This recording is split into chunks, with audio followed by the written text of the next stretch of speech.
Every year, 1/3 of the white helmets have to leave and go back to their trades, so a new intake is needed. OK, gentlemen, look this way, towards me. That's it.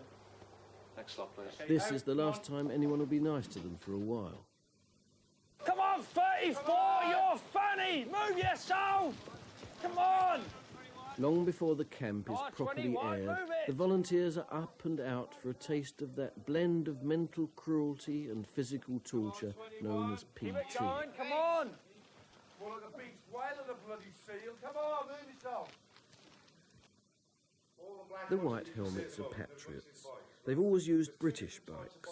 Triumph 750s for public displays, smaller, older machines for rough training. Corporal Charlie Brown warns them about this rough training.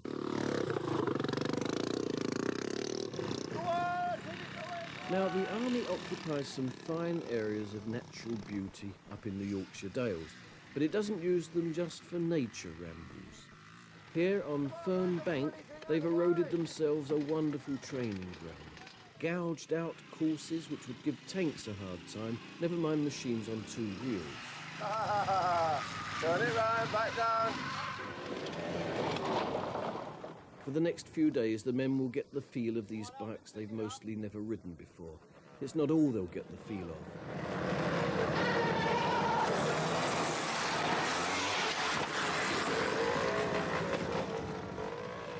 And this is what the instructors meant about teamwork.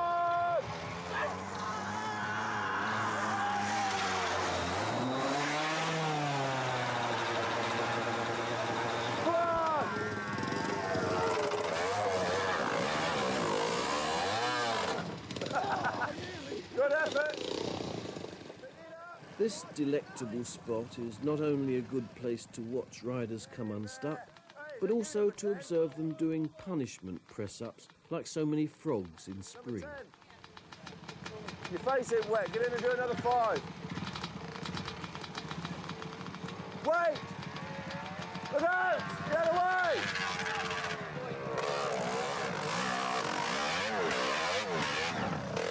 Go on, catch it up.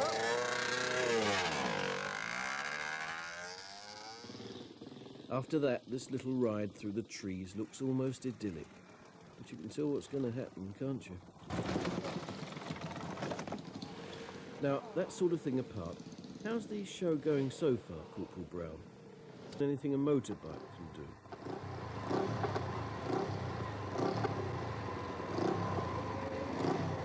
Come on, number 5! Get over this area, right?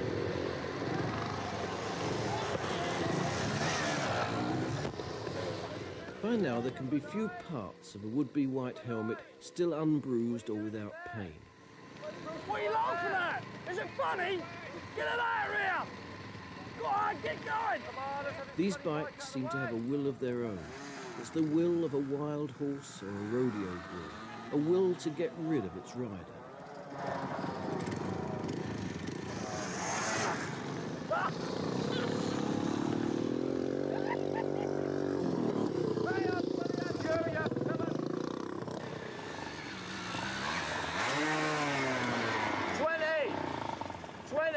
Come here.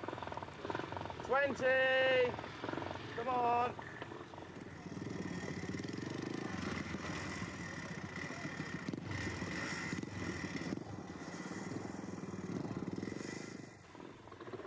Come on, hurry up. Come on, pull it. Oh dear.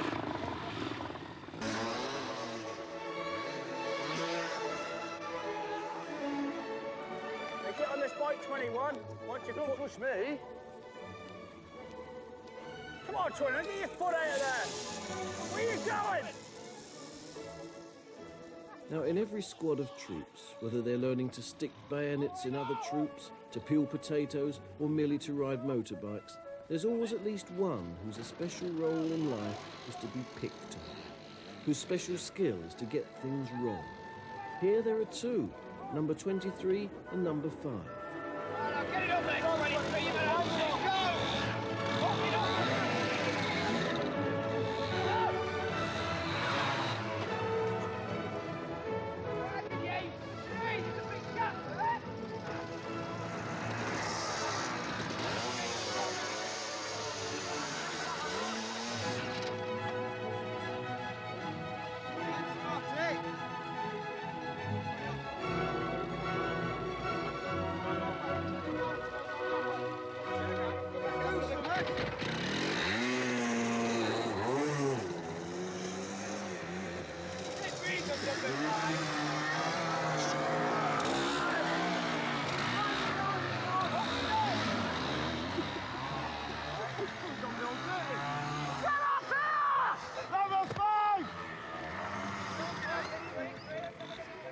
Poor old number 5.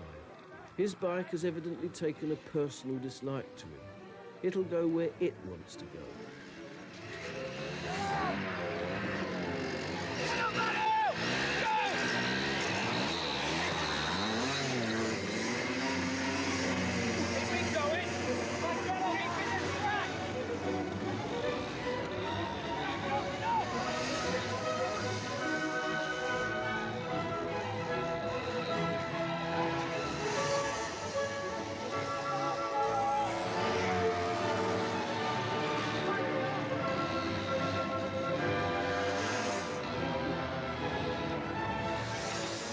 And here number 5 goes again, exactly where only the machine seems to know.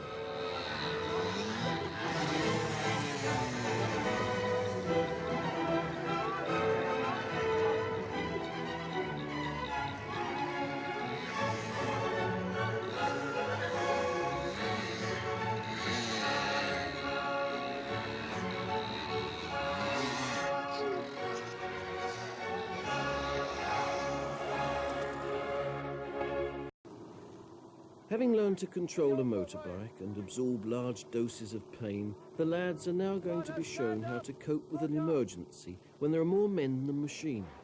That and another large amount of pain.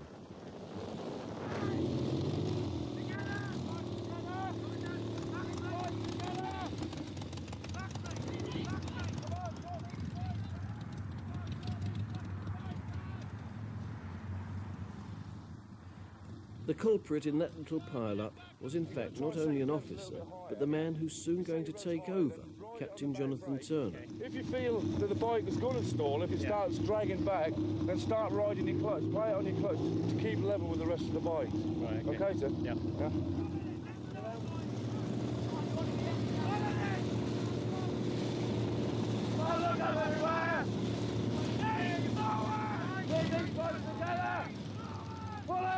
Pull up, boy! Come on, get back up there, come on! You saw what happens. Come on. Ah!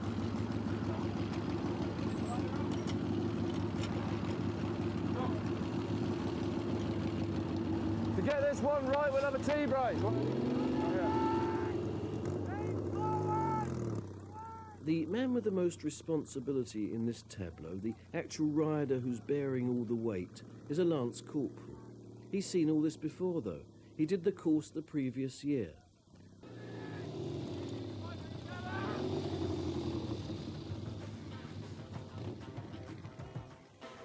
They've not done badly in just a week. Next week, they'll become gradually aware that everything they've learned is going to be stood on its head. But that's the army.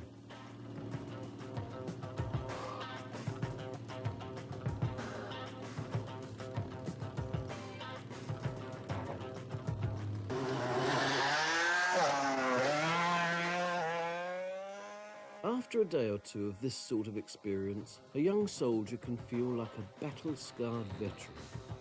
After a fortnight of it, he feels as if he's fought a complete world war all by himself.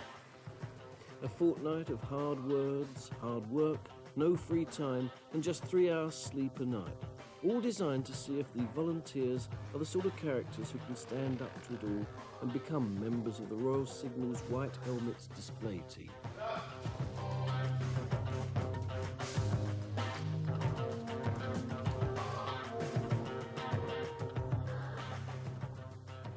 By the end of week 2 of the initial selection course, 5 of the candidates have been found wanting and returned to their original units. That still leaves 22 hopefuls, and they all know that only half can expect to get through, if that. They're going to put on a special show now to impress their officer commanding, or so they hope. They're using the airfield at RAF Catterick again, nice and flat after the greasy switchback course out on the moors.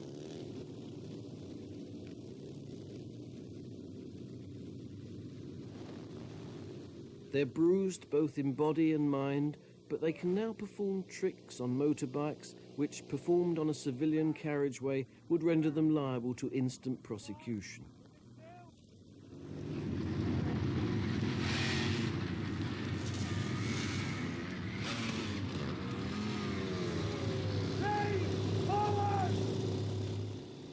The officer commanding, Captain Roddy Nicholson, seems relieved, even pleased. Now back on Catterick Airfield, the trainees resume their partnership with their bikes. I'm trying to get the team really together. That's what I'm trying to work for. And at the moment, it's getting to that stage.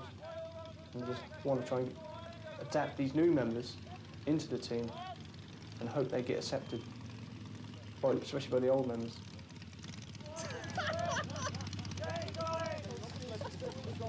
At the start, the old members will look at him and go, what's he going to be like? Will he fit in?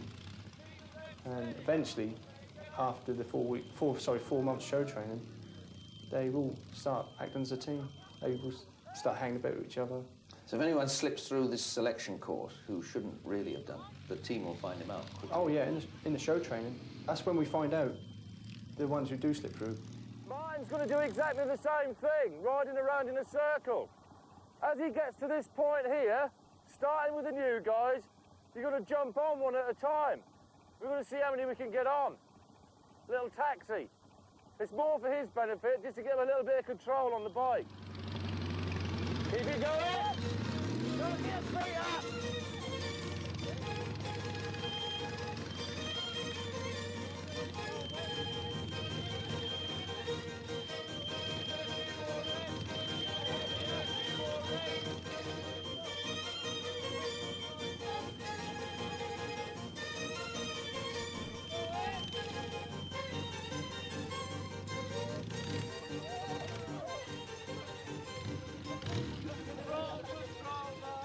No, your seating position is very important when you're reverse riding, okay? If you're too far back, you can't control the bike properly. If you're too far forward, you'll be all over the place. Honestly, you've got to keep yourself set up straight, okay? As you turn, you'll think, oh no, I'm going over. All you need is to straighten yourself up, turn into it, and then turn back out again. So if you're going like that, if you started going like that, turn in, and then just accelerate a bit and turn back up, and it'll bring you back up. It's the same as when you're riding forwards. If you go down like that, and you just straighten your handlebars up and you come back up, don't you? Yeah. We'll just do the same. Same when you go that side, you turn in and then turn in. You steer it? Men with white helmets know how to ride bikes backwards, quite literally. As if it were not enough to ride them forwards, now you must control them without looking where you're going, or seeming to. It's all easier in the snow, though. It doesn't hurt so much when you fall. Clutch out. Go on. That's it, keep going. You took your legs off the foot pegs, didn't you? Go on. That's it, keep going.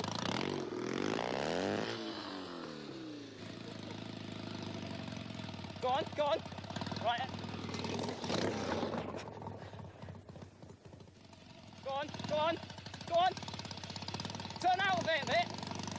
Throttle. Right, go on, go on, go on. Go on. Go on. Yeah! Oh. Got the neck.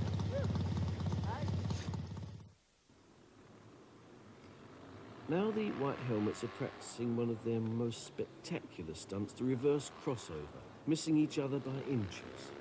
Or they're supposed to miss each other. Our camera just missed two bikes just failing to miss each other. The result, one man slightly hurt, one Sergeant Gary Elliston out for the count and concussed.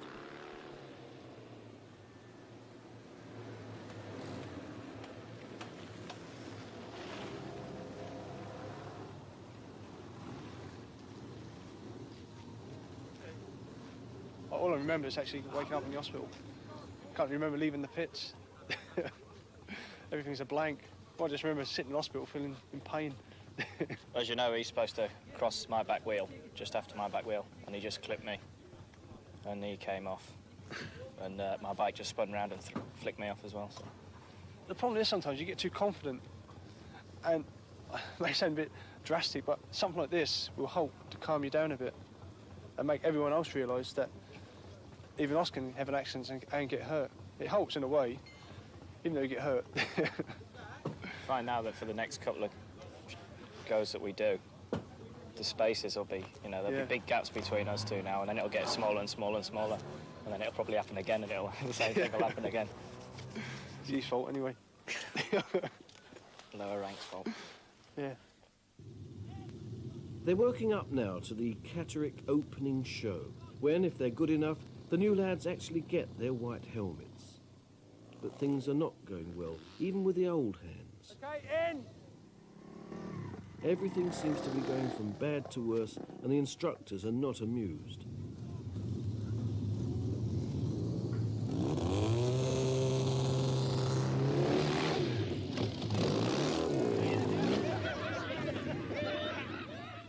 Nevertheless, there's no going back now. They don't tell you at the beginning of training, but the tyres on your bikes are not the best for rough work. This is not just economy, it's so you'll fall off. Now, though, proper new tyres are given out. And the coveted white helmets are decorated in anticipation. You can paint on anything except the sort of words the sergeant uses. Number 1 dress is issued now. Number 1 dress is special, with red stripes down your joggers. This may be a safeguard against accident. With gear like this, you'd hardly dare come off in public.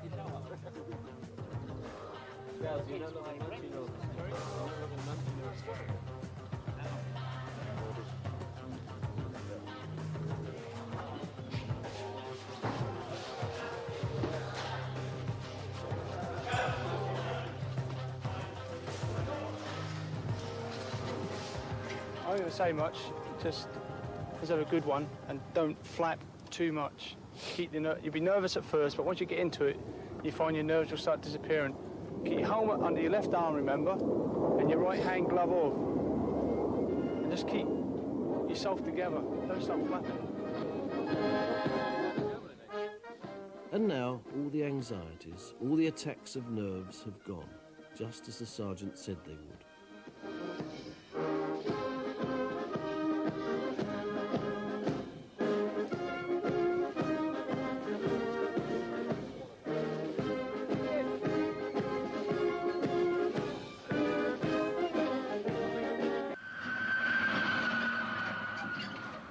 The months between June and October are one long stint for the White Helmets.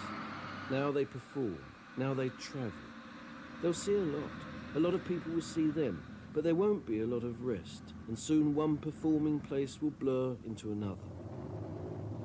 Now they're in Western Germany, performing at the annual fair at Paderborn, as much probably for the other British troops and families still stationed there as for the Germans themselves.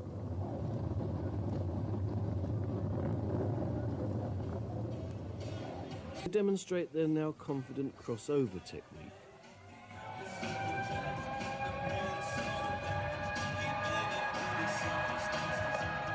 Helmets are here, and they put on as polished a performance as they can under the circumstances, but they're still not really happy. The roadway they're given for their display is wide enough only for part of their repertoire. There's not enough room for the crossovers or for leaping through fire. They could have done better back on the airfield at Catterick.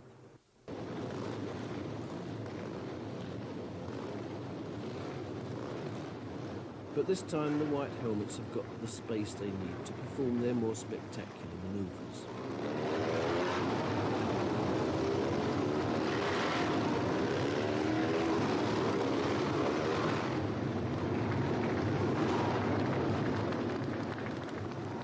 It all looks easy now, even though the ground is far from even, having been churned up by the horses of the Royal Artillery. But horses did come before motorbikes after all.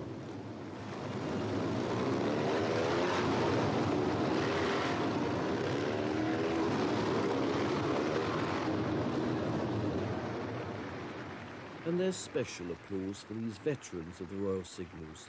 There's not one of them a day under 70, and they were members of the display team back in 1937, when Catterick Camp was young, before Berlin was divided, before corporals and sergeants were hatched, before anyone even thought of the name the White Helmet.